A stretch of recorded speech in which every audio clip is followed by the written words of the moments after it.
Episódio número 1 do Dossiê de Marca, um quadro onde eu traduzo estratégias de grandes empresas para pequena e média empresa, para que todo mundo, apesar de não ter um grande orçamento, de não ter uma equipe grande de marketing, consiga criar estratégias que vão trazer resultados de verdade. E no episódio de hoje, eu vou falar sobre uma lata que vira de cabeça para baixo. O que Santo Antônio, uma cajuína e o Nordeste têm em comum hoje no episódio do Dossiê de Marca. Primeiramente, o que é a cajuína São Geraldo? Para você que não tá entendendo, eu tô olhando pro computador aqui, tá bom? Então, entendeu aí, tá? Primeiramente, a cajuína, ela nasceu no Cariri, no Ceará. É muito forte aqui no Nordeste, eu também sou do Nordeste, mas é comum, acaba se tornando comum. E por estarmos em um período de festa junina, o que a São Geraldo fez foi de simplesmente cair o queixo. Uma estratégia de branding minuciosa e com grandes resultados, tá bom? Vamos lá. Só para vocês entenderem o que aconteceu. A Cajuína São Geraldo lançou uma lata de edição especial de São João. Então, daí a gente já tem o primeiro insight. Não criaram algo para sempre. Criaram uma edição limitada, que ela não é limitada por conta das quantidades de produto, mas sim pelo período que ela se encaixa. A mesma coisa acontece em Natal, edições de Carnaval e por aí vai. Ela é limitada por conta do período. Já anota essa daí, tá bom? Inspirada na simpatia popular nordestina de virar o Santo Antônio de cabeça para baixo para conseguir um casamento. Para quem não sabe, aqui no Nordeste a gente tem uma, não sei se chega a ser uma tradição, mas basicamente alguns católicos pegam Santo Antônio, a imagem de Santo Antônio, e colocam de cabeça para baixo e pede casamento pro santo. É basicamente isso. E o que a São Geraldo fez? Ela usou exatamente de uma tradição nordestina, ela nasceu no Nordeste e se encaixou em algo que já existia. Eu quero que fique claro isso daqui. A cultura, ela já existia. A simpatia, a tradição, ela já existia. A São Geraldo, ela não tentou criar algo novo, o que é um erro de muitas marcas. Tentar criar um hábito novo, tentar. Poxa, imagina, eu penso, toda vez que eu falo de hábito, eu penso em pasta de dente. Imagina se fosse criado um produto novo que tentasse se encaixar nesse ritual da manhã, até as pessoas terem o hábito de fazer aquilo ali, ia demorar muito. E tem empresas que não sobrevivem nesse tempo de adaptação. Então, o que a São Geraldo fez? E esse é o nosso primeiro grande insight de estratégia. A cultura já existia. Ela se encaixou na cultura. Ela se apropriou, entre aspas, de uma simpatia que já existia, de um hábito que já fazia parte do nordestino. E existe uma diferença fundamental entre inventar uma tradição e servir a tradição. A simpatia do Santo Antônio não foi inventada pela São Geraldo. Ela já existia há gerações no imaginário nordestino.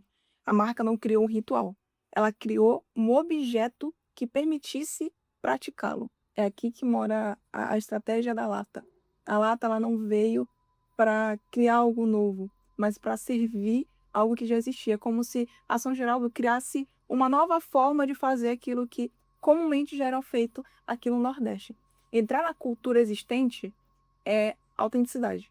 Agora, criar uma cultura do zero é um oportunismo, se a gente pode fazer essa relação. Então, a campanha da São Geraldo é uma campanha que une fé, cultura e identidade regional. Tudo aquilo que o nosso corpo faz, participa, o nosso cérebro ele armazena. Faz o cérebro lembrar. Então, em vez de você criar algo, como muitas marcas fazem, São João cria um postzinho, uma promoção, postou e pronto. E esquece. A São Geraldo não. Ela participou, ela fez parte.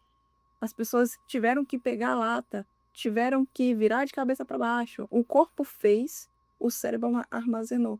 Isso é muito importante também. Em neurociência do consumo, existe um conceito chamado de cognição incorporada, que é justamente quando você não só vê a marca, mas faz uma ação física com ela.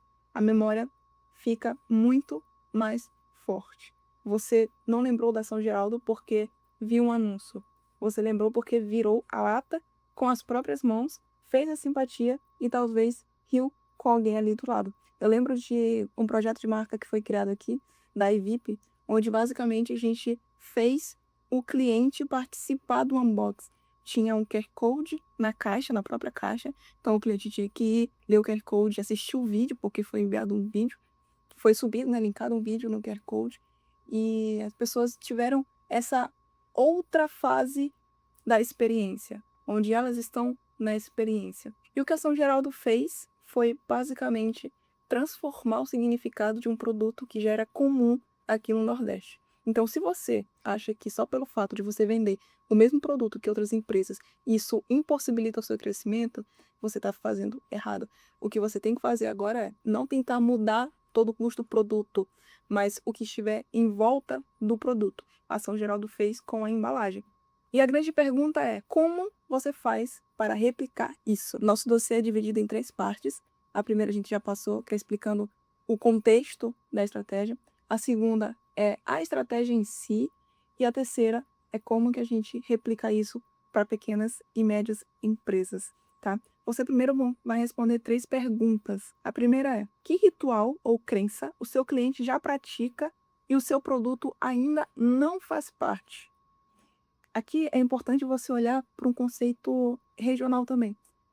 O que faz parte da sua região? O que faz parte do seu dia a dia?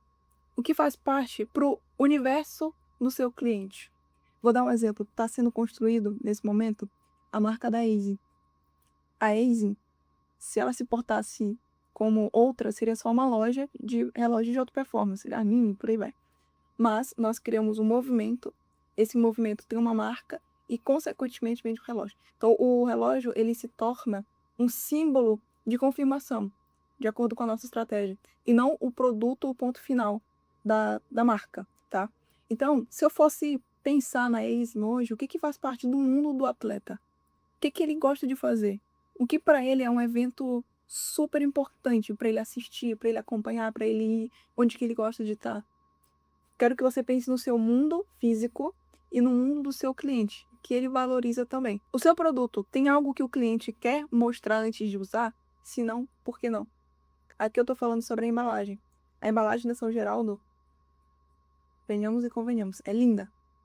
É linda, dá vontade de colecionar.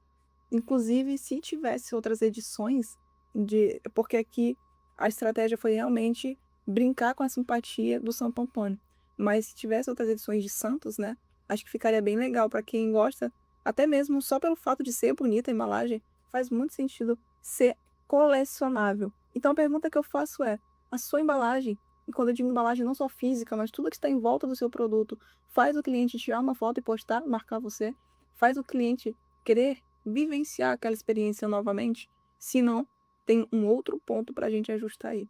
E a terceira pergunta é: existe uma data com significado real para o seu cliente que você ainda não explorou? Mais uma vez, olhe para o mundo do seu cliente. Quando você percebe que 80, 90% do seu público é católico, talvez alguma festividade do mundo católico vai fazer sentido para ele. Você pode explorar isso. E mais uma vez, entre em uma cultura que já exista. Não crie algo novo. E agora a gente vai para o nosso desafio de 7 dias.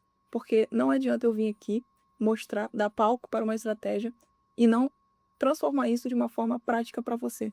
São 7 dias. Cada dia você vai cumprir um desafio, um checklist, onde basicamente você vai ver o seu avanço e no final dessa uma semana você vai conseguir tirar do papel e replicar a estratégia da São Geraldo. Esse daqui é o nosso checklist.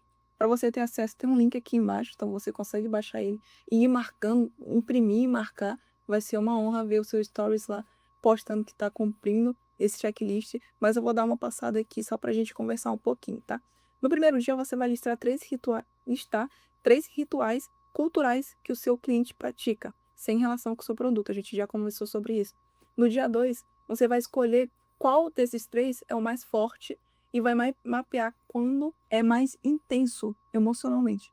Então, você vai escolher 3 situações, 3 culturas, né, rituais culturais desses 3. Qual que é o mais forte dentro do seu público? Isso aqui não é achismo. Às vezes você pode fazer uma enquete no seu próprio Instagram, conversar com pessoas que consomem o seu produto. Desses 3, você vai ver qual é o mais forte depois dessa pesquisa e você vai decidir quando que emocionalmente faz sentido.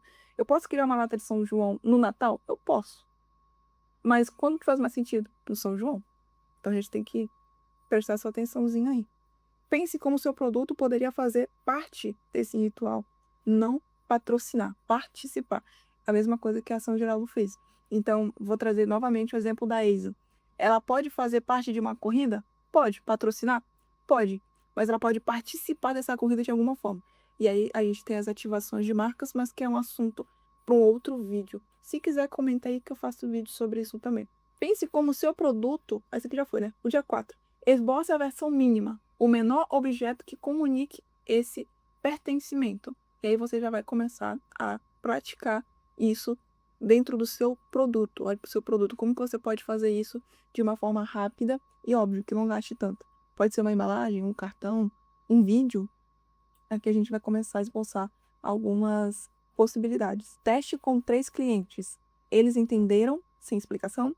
Se precisou explicar, você vai voltar e revisar. Dia 6. Documente como princípio de marca, não como procedimento interno. E aqui você vai começar a documentar isso nas suas redes sociais, mostrando que há esse posicionamento, que você vai defender essa cultura também. Isso vai ser muito importante porque as pessoas vão começar a participar, dar opiniões dela, e você vai já ter uma mídia sem ser paga, gratuita, antes do lançamento. E no dia 7, defina a próxima data cultural relevante e comece a planejar. Esse daqui foi o dossiê de marca de episódio número 1. E próxima semana já tem o episódio 2. Pode comentar aí qual vai ser o nosso próximo dossiê.